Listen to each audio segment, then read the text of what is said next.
Standard 10th Subject Science and Technology Part 2 Unit 1st Heredity and Evolution.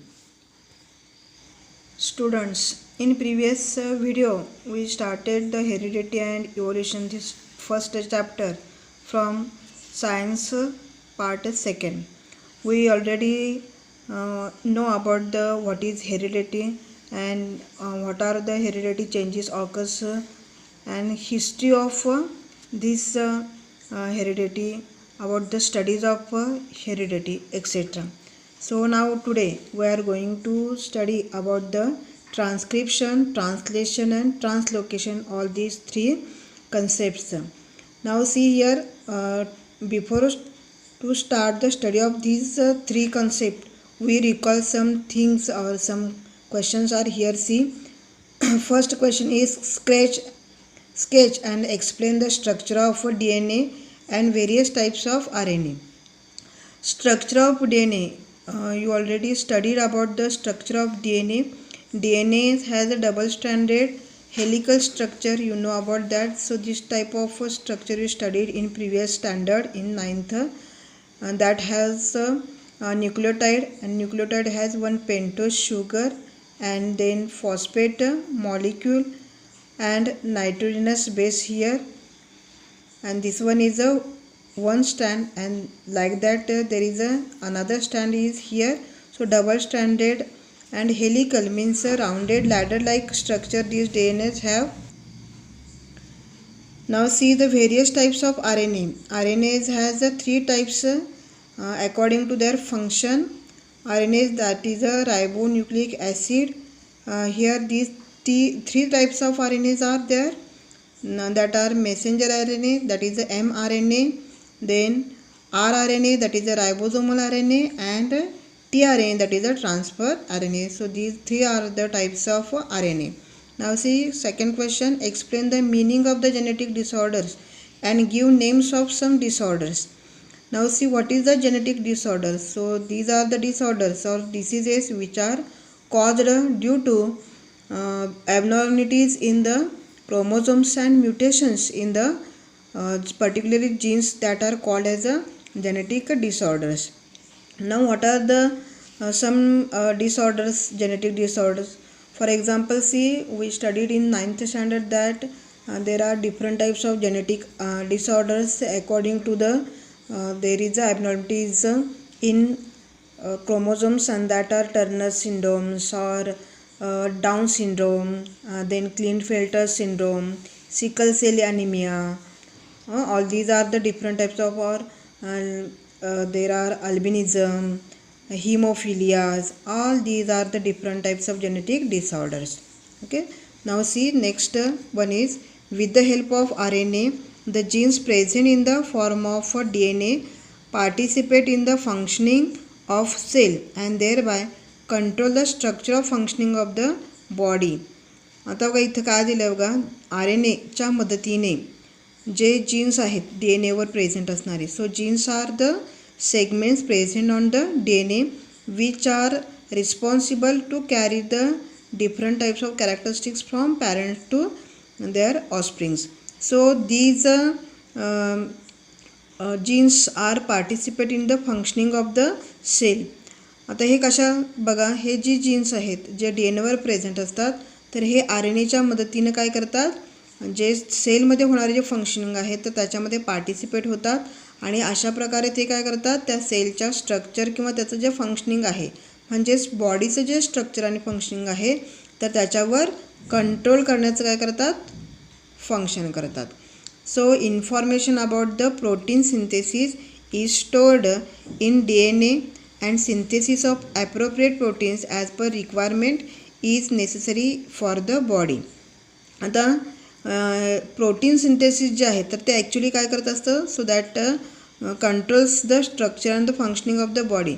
आता या प्रोटीनच्या सिंथेसिसबद्दलची जी काही information आहे तर ती कुठे असते, that is stored on the DNA.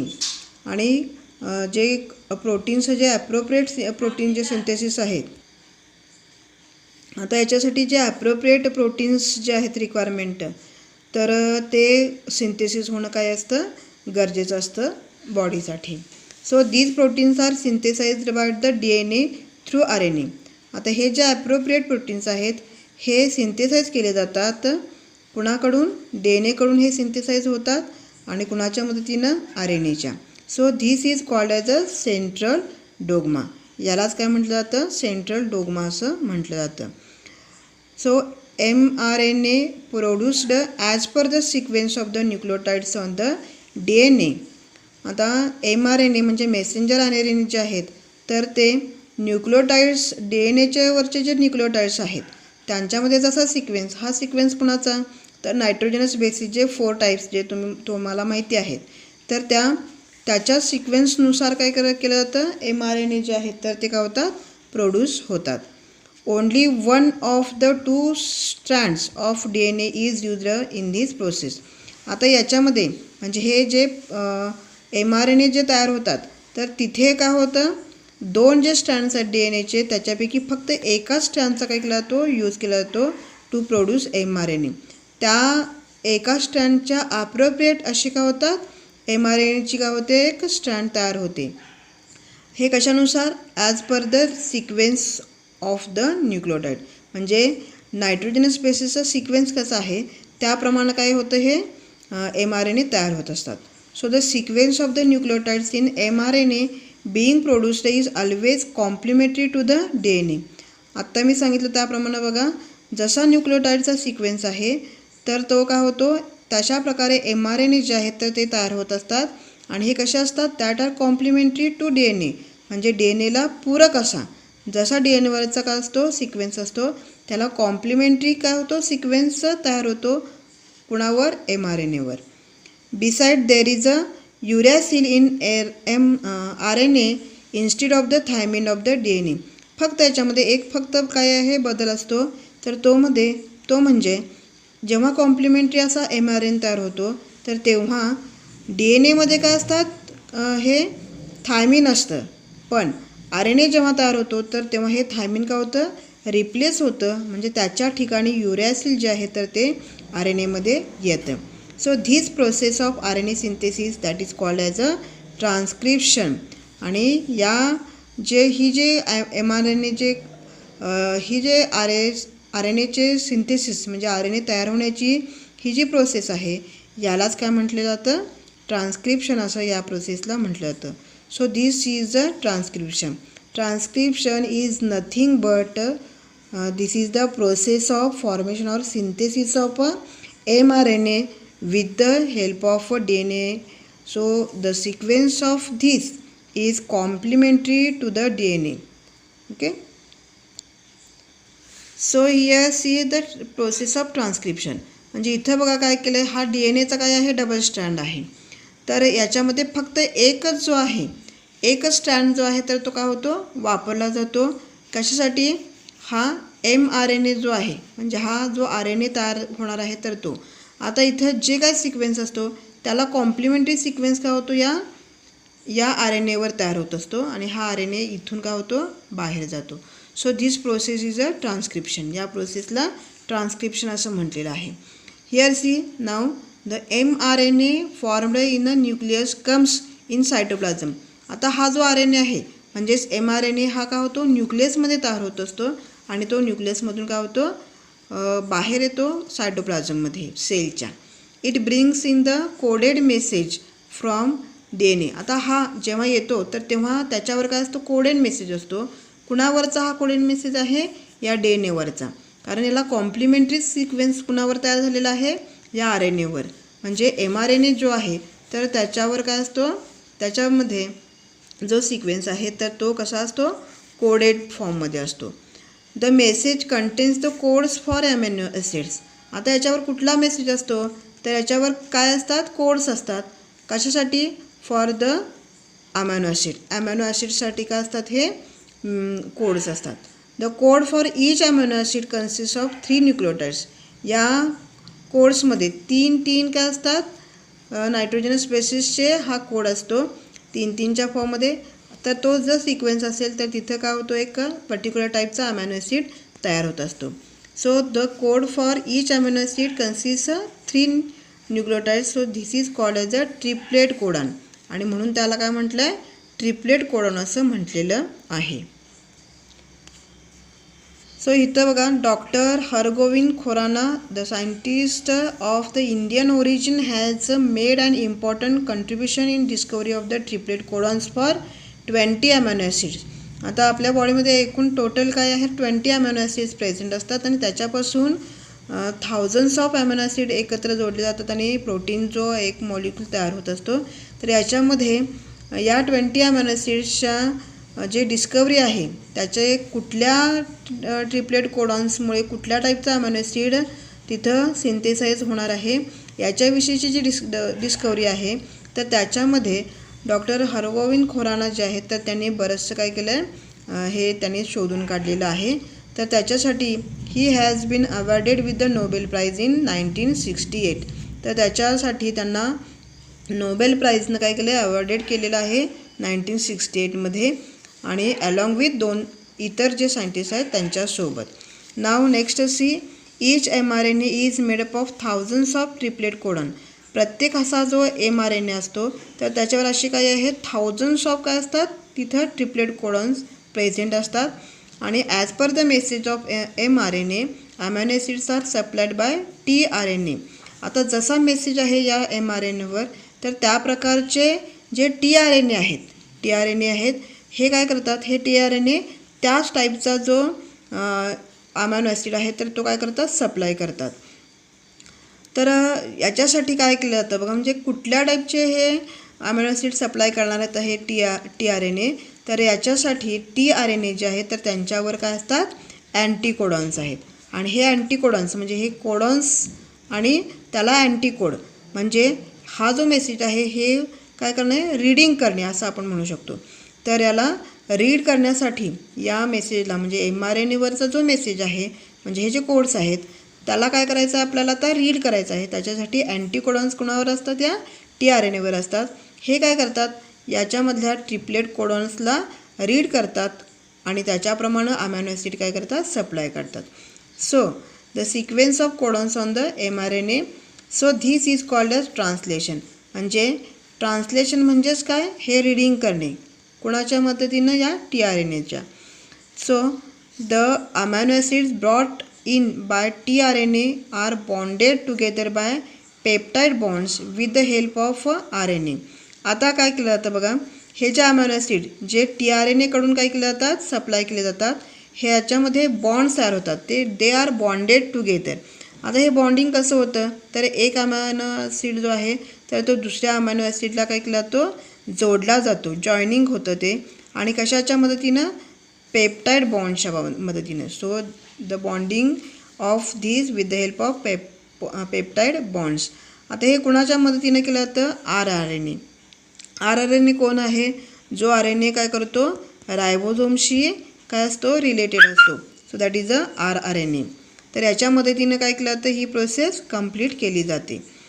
So the ribosomes during this process, आता ही जेव्हा प्रोसेस होत असते बॉन्डिंगची, the ribosomes keep on moving from one end of the mRNA to other end by distance of one triplet codon, that is called as a translocation. आता जेव्हा हे काय होतं, हे बॉन्डिंग होत असतं तर तेव्हा हा जो RNA आहे तर तो काय करतो की mRNAच्या एका टोकाकडून दुसऱ्या टोकाकडून काय करतो, हा मूव्ह होत असतो, जात असतो. आणि हा कसा जातो, एका ट्रिपलेट कोडॉनपासून दुसऱ्या ट्रिपलेट कोडॉनकडे असं काय होतो, हा याची हे कीप मुव्हिंग म्हणजे तो काय करतो, जात असतो. तर ही जी प्रोसेस आहे त्याला ट्रान्सलोकेशन असं म्हटलं जातं. म्हणजे एका ठिकाणाहून तो काय होतो, दुसऱ्या ठिकाणी जातो आणि अशा प्रकारे एक अॅमिनो ॲसिड दुसऱ्या अॅमिनो ॲसिडला, तिसऱ्या अॅमिनो ॲसिडला, चौथ्या अॅमिनो ॲसिडला असं याचं काय होतं, बॉन्डिंग होतं आणि thousands of amino acid that get join together with the help of peptide bonds. So such many chains comes together to form the complex protein. आणि अशा प्रकारे अशा अनेक चेन्स ज्या आहेत तर त्या एकत्र येतात अॅमिनो ॲसिड्सच्या आणि त्याच्यापासून कॉम्प्लेक्स असा प्रोटीन जो आहे तर तो तयार होत असतो. These proteins control the various functions in the body of living organisms and their appearance too.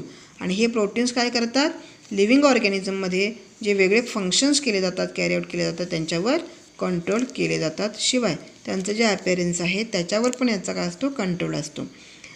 Living organism can produce new individuals like themselves due to genes only and some of those genes are transmitted to the next generation without any changes. आता बघा, living organism काय करतात, नवीन individuals तयार करतात which is called as a reproduction. तर हे त्यांच्यासारखेच दिसणारे असतात. हे कशामुळे शक्य होतं, जीन्समुळे, फक्त कुणामुळे, जीन्समुळे. आता जेव्हा हे जीन्स काय केले जातात, ट्रान्सफर केले जातात, तर त्याच्यापैकी काही जीन्स असे असतात that are transmitted to the next generation without any change. कुठल्याही प्रकारचा चेंज या जीनमध्ये होत नाही. आणि म्हणून काही कॅरेक्टर जे आहेत तर ते ॲज इट इज असतात. कुणासारखे, पॅरेंट्ससारखे. कुणामध्ये, प्रोजिनीमध्ये किंवा ऑस्प्रिंगमध्ये. Okay. So however sometimes sudden changes occurs in those genes. पण काही वेळेस काय होतं बघा, या काही जीन्समध्ये काय होतं, सडनली चेंज होतो. आणि तिथं फॉर एक्झाम्पल बघा, sometimes any nucleotide of the gene changes its position that causes the minor changes. आता काही वेळेस काय होतं बघा, हे जे न्यूक्लियोटाईड्स आहेत तर त्यांच्यामध्येच काय होतात, त्यांचे जे ॲक्च्युअल जे कोडॉन्स आहेत त्याच्यावरची किंवा जी नायट्रोजनस बेसेसचे काय प्लेस आहे तर ती काय होते, त्याच्यामध्ये थोडासा बदल होतो. त्याच्यामुळे तो जीन जो आहे तर त्याच्यामध्ये काय होतो, बदल होतो. So that is a minor one. पण त्याच्यामध्ये पण तो मायनर चेंज असला तरी तो काय होतो, वेगळ्या प्रकारचा जो चेंज आहे तर तो ट्रान्समिट केला जातो. So that is nothing but mutation. त्यालाच काय म्हटलं जातं, mutation. So mutation is nothing but sudden change in the genes किंवा position of that genes. Some mutation may be minor but some may be considerable. काही mutations हे काय असतात, minor असतात, म्हणजे कमी प्रमाणात असतात. But some are considerable. For example see, mutation may cause the genetic disorders like sickle cell anaemia.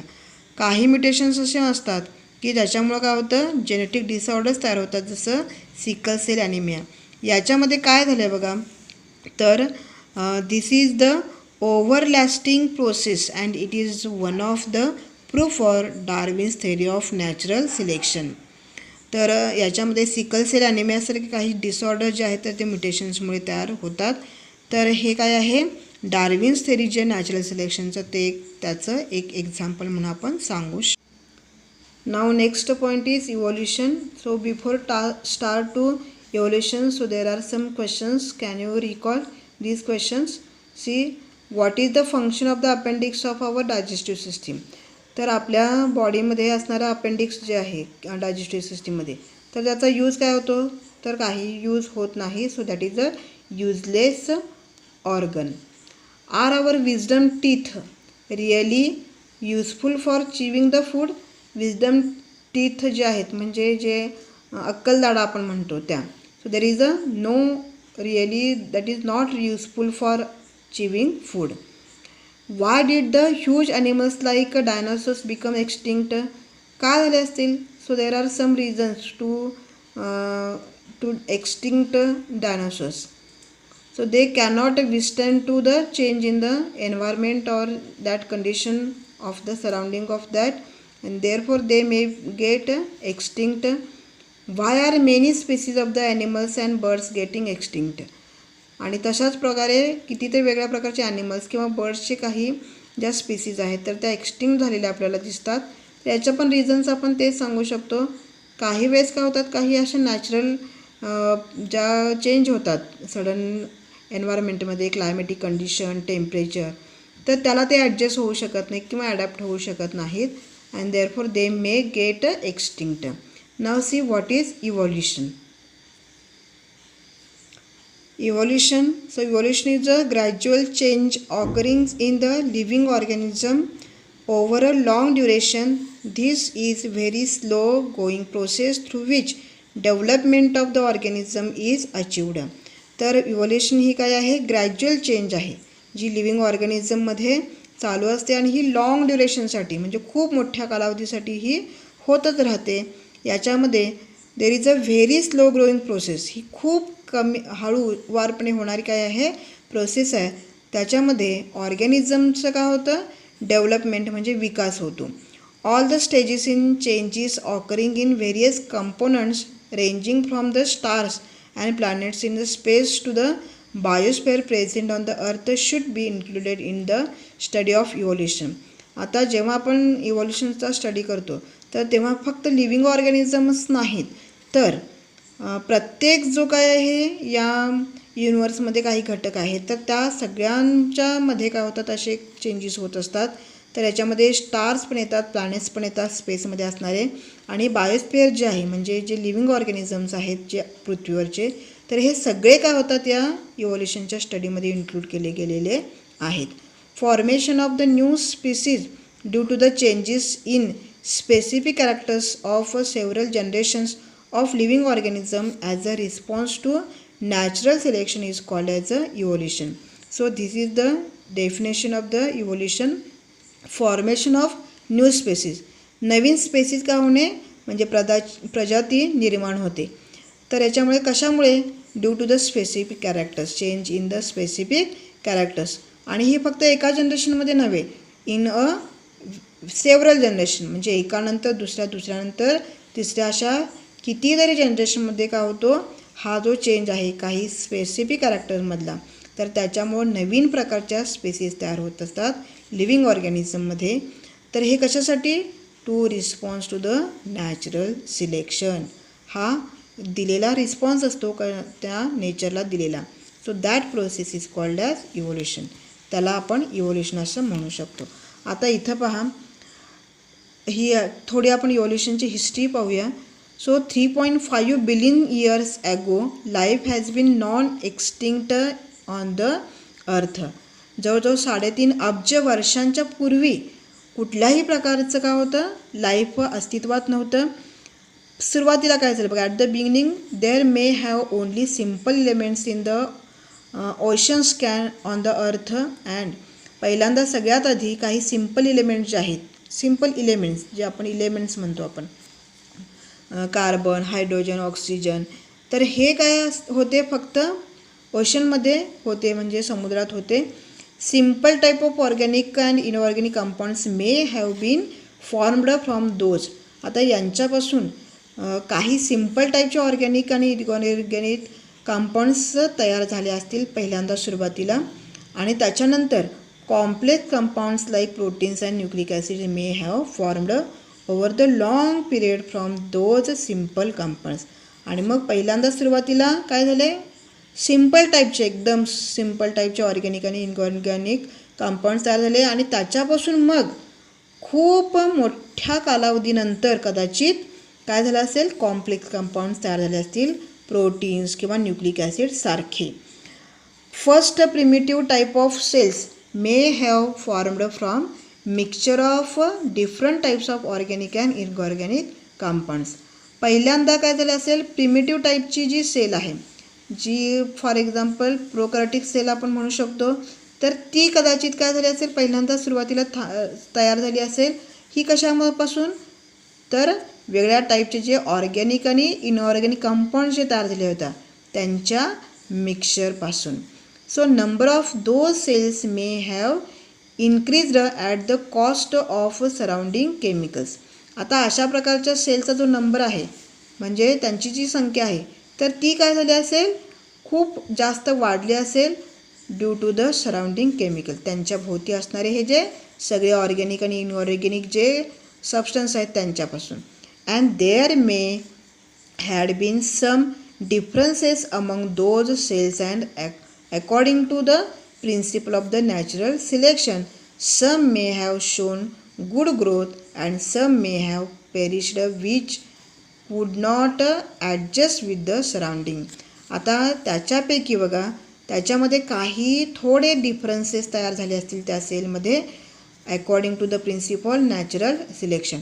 म्हणजे जो काय फिट आहे, जो त्या एन्व्हायरमेंटला सराउंडिंगला ॲडजस्ट होतो, तर तोच फक्त काय होतो, जिवंत राहू शकतो, सर्वाईव्ह होऊ शकतो.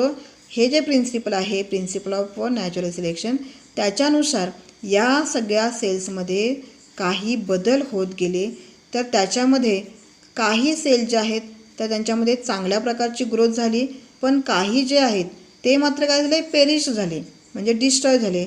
आणि ते कारण का, कारण ते त्या सराउंडिंगला ॲडजस्ट होऊ शकले नाहीत.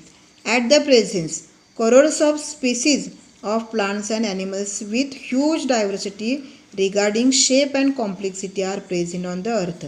आत्ता मात्र काय आहे बघा, कितीतरी वेगळ्या प्रकारच्या प्रजाती ज्या प्लांट्सच्या आणि ॲनिमल्सच्या, आणि त्याच्यामध्ये कितीतरी मोठ्या प्रमाणात आपल्याला काय दिसते, विविधता दिसते. कशाच्या बाबतीत, शेप आणि त्यांची जी कॉम्प्लेक्सिटी आहे त्याच्या बाबतीत. तर आत्ता हे काय आहे, सध्या अस्तित्वात आहे. Animal diversity ranging from the unicellular amoeba paramecium to man and giant whale. ॲनिमलच्या बाबतीत आपण जर कन्सिडर केलं तर आपल्याला ही जी डायव्हर्सिटी आहे खूप मोठ्या प्रमाणात दिसते.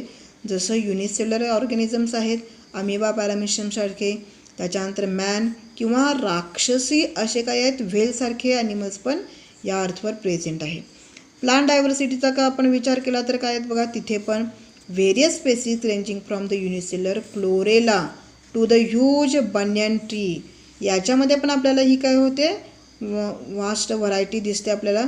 युनिसेल्युलर क्लोरेलापासून ते खूप मोठे ह्यूज म्हणजे खूप मोठ्या वडाच्या झाडापर्यंत असे आपल्याला इथं व्हॅरिएशन्स दिसतात. Life exist on the earth everywhere from equator to both the poles. आता हे जे लाईफ काय आहे प्रेझेंट आहे अर्थवर, तर हे सर्वच ठिकाणी आहे. मग हे विषुववृत्ताला पण आहे आणि दोन्ही जे काय आहेत पोल्स आहेत, ध्रुव आहेत त्याच्यावर पण. Organism present at all places like the air, water, land, rock etcetera. सगळीकडेच हे प्रेझेंट आहेत. कुठं, हवेमध्ये आहेत, पाण्यामध्ये आहेत, जमिनीवर, खडकांवर पण. Humans have shown curiosity about origin of the life and reasons for such great diversity in the life present on the earth since ancient time. याच्यापैकी ह्युमन मात्र काय आहे, तर त्याला कशा प्रकारे लाईफ अस्तित्वात आलं याच्याबद्दलची त्याला काय आहे, क्युरियोसिटी आहे. आणि कोणकोणती कारणं आहेत ज्याच्यामुळं आपल्या पृथ्वीवर एवढ्या मोठ्या प्रमाणावर काय दिसते, डायव्हर्सिटी दिसते, हे त्याच्याबद्दल त्याला curiosity. So since ancient period. So therefore different theories about the origin and evolution of the life have been proposed till today. आणि म्हणून काय झालं आहे बघा, की वेगळ्या प्रकारच्या थेरीज ज्या आहेत, कशा प्रकारे लाईफ काय झालं, ओरिजिन झालं आणि त्याचं इव्होल्युशन झालं याच्या संदर्भातल्या हे आत्तापर्यंत कितीतरी वेगळ्या सायंटिस्टनी या प्रपोज केलेल्या आहेत. So which theory of the gradual development of the living organism is accepted. आणि त्या सगळ्यांमध्ये gradual development of living organism ही जी थेरी आहे, so that is accepted theory in about the evolution.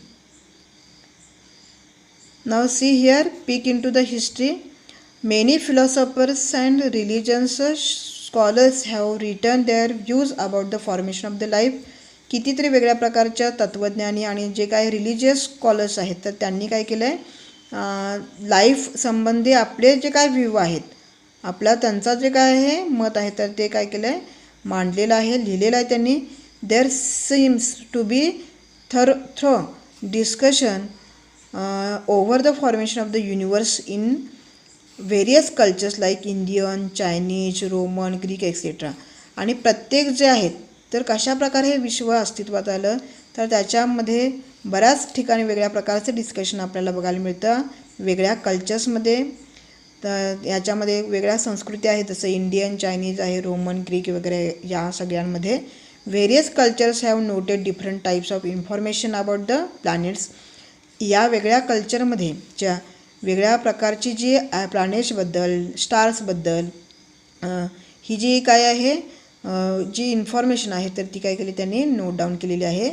तर इथं पंचमहाभूत जी आहेत, एअर, वॉटर, लँड वगैरे या प्रकारचे, तर याच्याबद्दलचे पण इन्फॉर्मेशन, लिव्हिंग ऑर्गॅनिझमचे information in the form of poetry. आता हे कशा बाबतीत, कशाच्या फॉर्ममध्ये आहे तर पोएट्री आहेत, कविता, गोष्टी किंवा काही रिलिजियस कॅरेड जे बुक्स आहेत तर त्याच्यामध्ये पण अशी वेगळ्या प्रकारची जी इन्फॉर्मेशन आहे तर ती दिलेली आहे.